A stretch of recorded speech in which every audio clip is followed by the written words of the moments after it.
तमाम दुनिया को ये बावर करवाना है कि पूरी पाकिस्तानी कौम पाकिस्तान के तहफ़्फ़ुज़, सलामती, दिफा और इस्तेहकाम के लिए अपनी बहादुर मुसल्लह अफ़वाज के साथ खड़ी है और पाकिस्तान का हर शहरी फ़ौज का सिपाही है और पाकिस्तान के दिफा के लिए अपनी मुसल्लह अफ़वाज के शाना बशाना खड़ा है।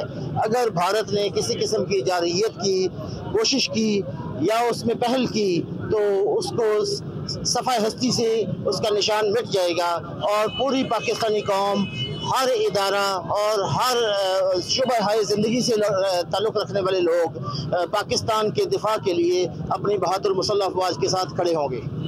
आज बिल्कुल ये मेरे साथ डिप्टी कमिश्नर मौजूद थे। इनका कहना है कि अगर जो भारत है उसने कोई भी जारहियत की और अगर उसने ये जो जंग है वो मुसल्लत करना चाहिए तो जो इंडिया है वो सफ़ा हस्ती से मिटा दिया जाएगा।